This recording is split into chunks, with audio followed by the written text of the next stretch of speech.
क्या ऐसा हो सकता है कि एहसन शाह के भाइयों ने ये काम कर दिया हो कि तीफी भट्ट और अमील बराज घराना ये आपस में आमना सामना हो जाएंगे? तीफी भट्ट की रीढ़ की हड्डी थे। अस्सलाम वालेकुम, आप देख रहे हैं MRC पाकिस्तान। मैं आपका अपना एंकर राना खालिद अब्दुल्ला। नाज़रीन, जैसा कि आपको पता है कि एक थोड़े ही अरसे में गैंगस्टर ने सर उठा लिया है। पहले अमीर बलाज का कत्ल होता है, उसके बाद मुबैना पुलिस मुकाबला एहसन शाह को कत्ल कर दिया जाता है। अब जावेद इकबाल भट्ट साहब कत्ल हो जाते हैं। आया कि लाहौर बागों का शहर ये बलूचिस्तान बन चुका है या कच्चे का इलाका बन चुका है या फिर ये कराची का मंजर पेश कर रहा है। हमारे साथ सीनियर जर्नलिस्ट खुरम पाशा साहब मौजूद हैं। आइए इनसे बात करते हैं और जानते हैं कि ये क्या रोशनी डालना चाहेंगे। अस्सलाम वालेकुम सर। जी वालेकुम सलाम। सर कैसे हैं? अल्हम्दुलिल्लाह। अच्छा सर, जैसा कि लाहौर बागों का शहर है तो गैंगस्टर ने गैंगवार ने फिर सर उठा लिया पहली है। तो बात है कि अल्लाह ना करे कभी आपने जो तशबीह दी है हमें कच्चे के इलाके से या बलूचिस्तान के हवाले से या कराची के हवाले से हैं, तो वो भी हमारे मुल्क का हिस्सा, लेकिन अल्लाह ना करे कि लाहौर में उस जैसे हालात पैदा हों। दूसरी रही बात कि ये जो एक अब गैंग वार चल निकली है ये इंतहाई ख़तरनाक है। आज भी जो वाक़या हुआ है जावेद भट्ट साहब का, वो एक इंतहाई अफसोसनाक वाक़या है कि जावेद भट्ट के बारे में सभी लोग ये कहते भी हैं, जानते भी हैं कि वो एक बड़ी एक हम्बल पर्सनालिटी के मालिक थे और उनका दुश्मनी के मामलात से कोई लेन देन नहीं था।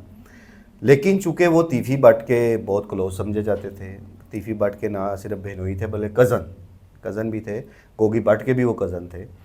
तो इस सारे मरहले में जो एक इंसानी जान का ज़िया, वो तो हर इंसान को तकलीफ़ होती है। लेकिन अब ये देखें कि ये मामलात किस तरफ चल निकले हैं कि साथ उनकी अहलिया भी हैं, वो भी ज़ख्मी हुई हैं जो तीफी भट्ट की हमशीरा हैं। और अगर इस जावेद भट्ट के कत्ल में अगर बलाज टीपू ग्रुप को नामज़द किया जाता है, जिसकी इतलात भी आ रही हैं, या अगर वो लोग मुलव्वस भी होते हैं, तो मैं समझता हूँ कि अब ये दुश्मनियाँ फैमिलीज़ की तरफ चल पड़ी हैं। पाशा साहब ये बताइएगा, जावेद इकबाल भट्ट साहब वाकई शरीफुल नफ्स इंसान थे? ये लाजम ही नहीं कि एक दुश्मनदार घराने में ही जो बंदा है वो भी ऐसे ही टाइकॉन होगा, बदमाश होगा, इस लेवल ये लाजम नहीं है कि वो उस घर में इतने शरीफुल नफ्स इंसान थे। आखिर इनको कत्ल करने की क्या वजह होगी? देखें, इसमें दो राय कोई नहीं कि वो वाकई एक शरीफ आदमी थे। और आप उनके रिलैक्स होने का आइडिया यहाँ से लगा सकते हैं कि वो अपने साथ गनमैन भी नहीं रखते थे, क्योंकि उनका दुश्मनी के मामलात में कोई खुद ही ड्राइविंग कर रहे हैं। ठीक है, वो ड्राइवर भी नहीं, खुद ड्राइव कर रहे थे, बल्कि वो जब उनकी डेथ हुई है तो वो ड्राइविंग सीट पे, जो पहली तस्वीर आई थी, ड्राइविंग सीट पे बैठे हुए थे।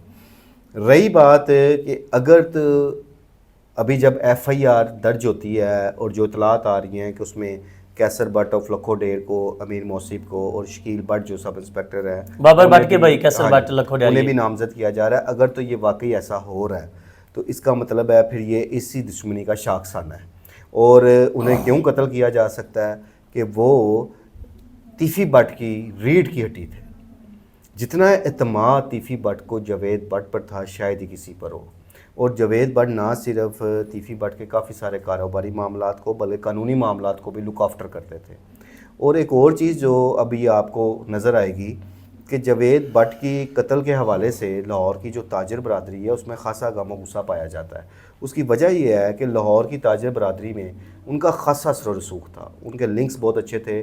और सिर्फ वो ख़ुद तो ब्रांदर रोड पे कारोबार करते थे, लेकिन जितनी लाहौर की बड़ी मार्केटें हैं उनके में उनका एक तल्लक वास्ता, एक असर रसूख था। लाहौर चैम्बर ऑफ कॉमर्स के इलेक्शन में भी वो खासे एक्टिव हुआ करते थे। तो लिहाजा अब ताजर बरादरी भी इस कत्ल पर सरापा एहतजाज बने। पाशा साहब आप ये बताइएगा कि इसमें दूसरी राय तो नहीं है कि तीफी भट्ट साहब के बहन बाल बाल बच जाती हैं और बहनों ही कत्ल हो जाते हैं, वो अपने दुश्मन पे ही FIR दर्ज करवाएंगे। मगर इसमें एक बात निकलती है, बातों से बात निकलती है कि आया कि हाल ही में एहसन शाह का मुबैना पुलिस मुकाबला कत्ल किया जाता है, तो पुलिस टारगेट करती है उनके भाई को कि भाई ने मुबैना लोगों के साथ हमला किया, हमलावरों ने, और पुलिस बाल बाल बच गई और भाई जो है वो अपने भाई को कत्ल कर गए। تو اس بات سے بات نکلتی ہے کہ آیا کہ اس بھائی کو نظر آتا ہوگا کہ شاید میری موت آ گئی یا پولیس کے ہاتھوں یا روڈ کے اوپر میری موت آ جائے گی، پہلے پولیس پکڑ لے گی، اگر پکڑا نہ گیا تو اشتہاری قرار پا جاؤں گا، اگر اشتہاری قرار پا گیا تو مجھے گولی کا آرڈر جاری کر دیا جائے گا۔ کیا ایسا ہو سکتا ہے کہ احسن شاہ کے بھائیوں نے یہ کام کر دیا ہو کہ تیفی بٹ اور امیل براج گھرانہ، ٹیپو خاندان گھرانہ اور تیفی بٹ یہ آپس میں آمنا سامنا ہو جائیں گے اور میں پھر محفوظ ہو جاؤں گا، ہم پھر محفوظ ہو جائیں گے، یا اپنا غصہ بھی اتار لیا انہوں نے؟ اس میں پہلی بات ہے کہ وہ بھی جو ایک کہانی بنائی گئی تھی کہ جی اس کے بھائی کی فائرنگ سے مارا گیا، وہ تو سب کو پتہ ہے، جی جی بالکل ایسا ہی ہے، وہ دوسرا وہ اتنے اور پنجابی سے کہتے ہیں اڈے جوگے نہیں گئے، کیونکہ یہ بندہ جو قتل ہوا ہے یہ بڑا شریف النفس، اس کے ساتھ گارڈ بھی نہیں وہ ہے، تو خود بھی جو ہے نا، خود اب اس پوزیشن میں آ گئے ہیں، خود وہ دیوار کے ساتھ لگے ہوئے ہیں، اپنی جان بچانی ان کے لیے مشکل ہوئی ہے۔ اور یہی وجہ ہے کہ جب احسن شاہ کا قتل سامنے آتا ہے تو جو پہلے دن شور ایک واویلا مچ جاتا ہے، آپ نے دیکھیں آہستہ آہستہ وہ ٹھپ ہو گیا کہ اس کی فیملی سرنڈر کر گئی۔